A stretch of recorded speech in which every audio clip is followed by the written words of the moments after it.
Cool. I'm going to begin by asking about the kind of initial attraction to this kind of project and role. What was it that made you think, right, this is one for me? To be honest, I got sent the script. Mm. And reading through it, I realized how much heart and fun it was having with everything that was involved.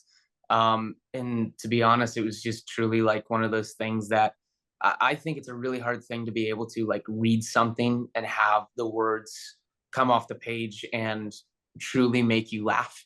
And all the way through reading it, I kept laughing. So I feel like that was a big thing that attracted me to it.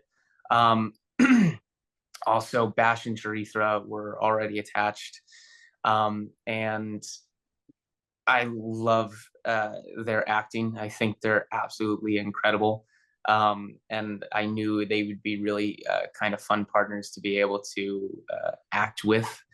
Um, and then I said it before, but I'm a big lover of motorcycles.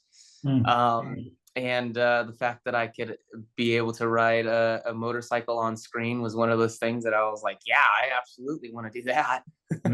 Yeah, but riding a motorcycle is one of those things that just always looks cool on screen. It just always does. Yeah, Yeah. But I mean, how was it being the only American here on kind of set? Did the English look after you? yeah, no, they definitely did. It was I had been to the UK before, and but it's the kind of the longest period that I actually spent prolonged here. I was there for 6 weeks. Um, and it took a second just to get used to some of the language and jokes that were going around, just because humor in America is a little bit different. But I definitely feel like I fit in by the time I left there, and even came back and was incorporating that. And not a lot of people understood here, but that's okay. And I had to get used to back to America a little bit. Did you discover any sort of new snacks that you like that you can only get here that you can't get in America? For a couple of weeks there, I never wanted to ask because I felt embarrassed because I didn't know what they were digestives. The biscuits, for about 2.5 weeks, I thought everybody was taking like a vitamin Mm. for like their digestive tract, and I didn't understand why every single person was taking these vitamins. And then I finally, I was like, I have to ask, because I was like, if I'm embarrassed, I'm embarrassed. But then I finally asked, and everyone thought it was funny, and they're like, no, they're biscuits. And I was like, first off, terrible name for a biscuit. You need to you need to change the name. But yeah, that was one thing. But they're wonderful. The chocolate covered digestives were Yeah. amazing. Yeah. Now you've said it, they do sound a bit medical, don't they? They Digestive. sound super medical, and I don't know if it doesn't. If you grow up with it, I'm sure it's fine. But coming in, they sound super medical and not very appetizing, but they No. are. Yeah, it hasn't quite got the same allure as a Twinkie, has it?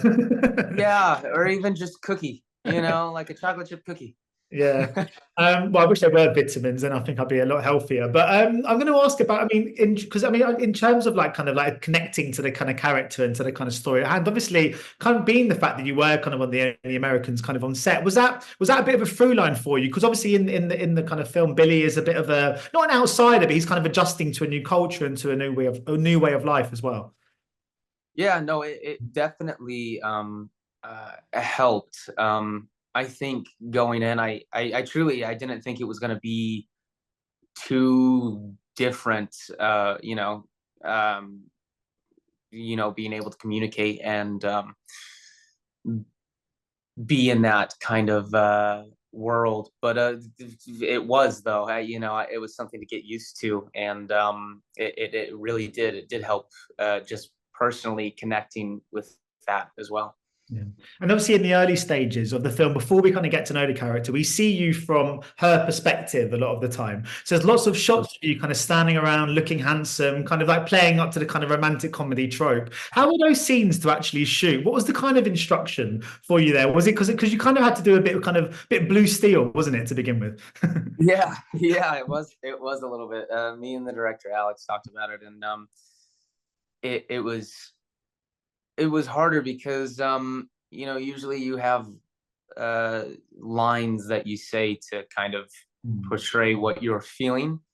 Um and also a lot of it's in slow-mo. Mm. So I truly did try to break down these scenes that had no words to be like, what am I feeling here? What am I doing here? And as much as it is kind of blue steel brooding, kind of the quote unquote, yes, standing to look handsome while she's looking, there is more going on. At Yeah. least there was inside my mind, to kind of figure out, because I feel like without that, then it maybe would have just been flat. And we tried to make it a little bit more three-dimensional, even though, some people may not see that, and that's okay. But I know it's there Mm. when I kind of watch it and see it again. Well, I thought that was a lot of it was kind of that was kind of a lot of the part of the thing is that we almost see her from his we see you from her perspective, and we almost misjudge the character in some ways. I think the film looks into this idea that men can also be a kind of victim of their own looks and can be objectified as well, maybe misunderstood. Was it quite interesting to explore that theme in this film? Yeah, it's one of those things. I've touched on it a little bit, but um, it's Billy is one of those people who doesn't. He wears his heart on his sleeve, but is not super open with who he is. And I think a lot of just people in general go through that at a young age, and a lot of people go through that through their entire life. And I know I definitely went through it and continue to go through it. And people like to keep things to themselves and try to deal with things on their own. But it was fun to go back to.